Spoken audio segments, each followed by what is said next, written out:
Hi, welcome to SBR Sports Picks. He's Mike Brenner. I'm Peter Lojak. This is the Odds Couple Show, NFL edition. Mike Brenner, I love it. Week 1. It is here, and our assignment today is to cover the first game, Carolina-Denver. It's exciting. Bowl rematch, it's exciting, baby. but now that we look into it, I'm like, man, Yeah. these lines are tough. These bookies are good, right? The NFL, Vegas is good. They know how to make tight lines. A hugely anticipated, Well, it right? swung pretty big, Pete. It opened Denver -1. Now I'm looking at Carolina -3. In your mind's eye, what happened there? Well, that's got to be because of Simeon starting. You know, Okay. obviously there's an understandable reason why people would expect him to not be terribly dominant, at least to start out. Although there are a lot of people who are high on him long term for Denver. Yep. You know, obviously it's a hugely anticipated game. The Super Bowl rematch. A lot of factors to consider. So much. You know, Denver obviously takes a step back this year, but do they take this much of a step back that they should be a field goal underdog at plus odds? I was seeing all over SBR odds before we did the show. +3, +105. Yeah.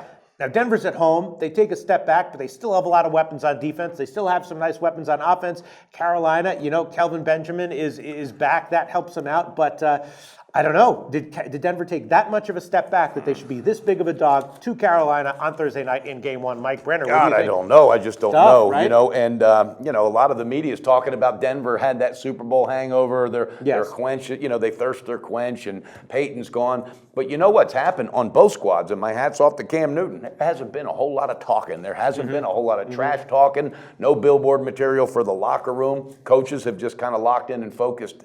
I don't know, Pete. I think this defense is still the best. Right. And I think Trevor Siemian is good enough to not hurt the team, Right. all right, not lose the game, but manage the game. I think he can do it every which way that Peyton Manning did. Obviously, he won't have the reads. He won't be able to call the same type of audibles. But I'm telling you right now, this team quietly is still hungry, and I think they're just too well seasoned with the vets they have, and I think they show up. I'm staying off it on an official pick. Right. God, I'm going to enjoy it as a fan, but I'm anxious to see what Cam Newton does because I got a feeling he might try to push and press a little too hard because of last year. Right. As of right now, I haven't bet it. I have made a couple of Week 1 bets already. Of course, the Pats. We both like the Pats at +6. Absolutely. This one I haven't bet, and I'm not going to give an official pick on it. You could think about maybe the under here because you know that Denver's going to give a whole lot of C.J. Anderson, right? Probably protect Simeon. Yeah. And, you know. That's it. They say he's going to be toting the rock quite a bit. And Denver's defense obviously is what it is. They should be strong. Carolina will probably be at least somewhat conservative. 41.5 is a very, very low total. This is one of those games that could be low scoring and then like sneak over with fluky scoring late. 41.5, a very low total for a game like this. But I got a question for you. I want to get in the mind of Pistol Pete. Okay. Seriously. I don't know if you. All right. Now, probably not. Trust me. But all right. Now, is the edge? All right, is it more difficult to grab the edge as Carolina trying to reboot and re-gear up because that was a huge letdown when they lost, heavy favorites, okay? Or is it a harder task for Denver to say, okay, we got it done, we're still hungry, let's get it done again? Now, my reasoning, had Denver been a heavy favorite last Super Bowl and won it, I would maybe say it's harder for them. Right. They were a dog. They came out, they showed up, and they owned it from start to finish.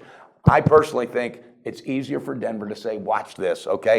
Compared to the other way. What's your thought? That's a good point. I mean, you're talking about psychological factors here, which are you know, hard, if not impossible to quantify, and but are definitely legit factors. And if you do have a good sense for that, you can definitely find edges that the betting markets can't incorporate in their models, which is how all these, with the statistical models, how all these lines are set. I think you're right. I mean, traditionally, teams that win the Super Bowl are bad bets the next year. Yes. In Week 1 and in the early weeks of the season particularly. But that's traditionally, and as you said, that's not in every case.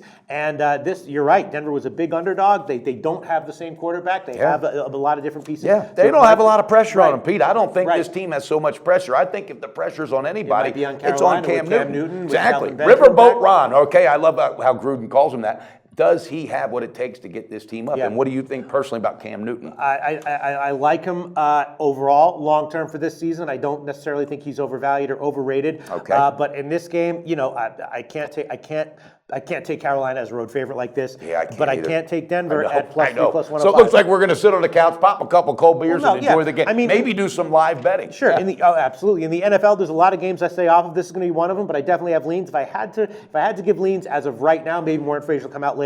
I would give a lean to Denver +3, +105, and I would give a lean to the under at 41.5, Mike Brenner. Wow, I like that. Now listen, I'm going to put you on the spot because tomorrow we're thinking about having a round table here. We got 2 or 3 guests coming to be in our in the conference room to watch the game, pizza and beers and everything. Will you fill one of those seats? Will you commit to it? Because you're not leaving till Friday, so I don't need no run What around. time is it? Don't start dancing like Fred Astaire. It's at 7:30 tomorrow night, 6:30. I'll get there back he's to you stuttering. I'll get back to you on Oh, it. I'll get back to you on it. God, yeah, I already know that answer. Anyway, speaking of which, guess what? What? The Prick is back. That's right. The Prick is the Beat the Prick is the big high dollar football contest that we have every year at SBR. And the Prick, you can find all the details at sportsbookreview.com. And the Prick's week 1 picks are in. He ain't nothing but a prick.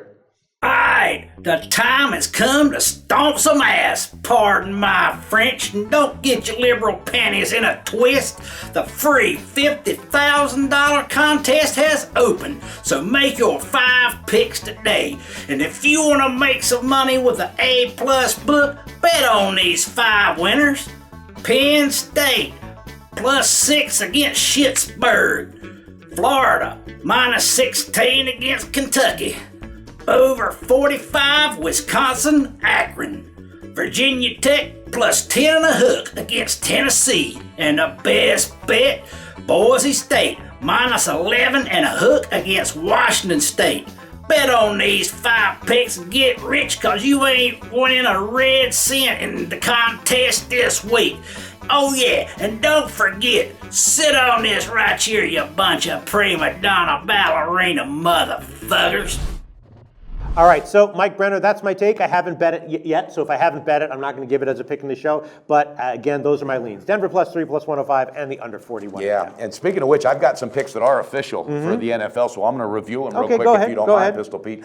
And again, we did this when we taped the Odds Couple Sports Betting Odds Couple show. All right, Falcons -3 on the full game. I got Bengals first half -0.5 point, and I also grabbed the full game -2.5. I got the Raiders on the money line paying back $1.06, and I also got the Packers first half -3, full game -4.5, and to wrap it up, I took the dog, got the Patriots for the full game +6. Those are my official picks. And Friday's viewers, every Friday, we're going to have a review show of Pistol Pete and I's picks for that weekend, so tune in for that as well. But, baby, I can't wait. I'm so glad it's here, Pistol Pete. Sounds good, Mike Brenner. We'll have a lot more coverage of week 1 coming up in future days. Will, but look, we got to talk about that bonus page. Oh, yeah, that's right. Have you hooked up with any of the bonuses? Yes, honestly? of course. I always get a bonus when I sign up at sportsbookreview.com. There is a very handy chart listing all of the bonuses that all the books are offering right now at the beginning of football season. You go to the front page of sportsbookreview.com. In the upper left-hand corner, there's a box where you'll see a bunch of links. The middle link says best bonuses. Click on that one, and you'll be brought to the page where you can see all the bonuses of all the books. Absolutely. Right, guys, do yourself a favor, right? It's a win-win for everybody involved. Cash those tickets, beat that bookie. Research before you bet. Be sure to check out SBR Picks for the best game predictions, breakdowns, and much, much more.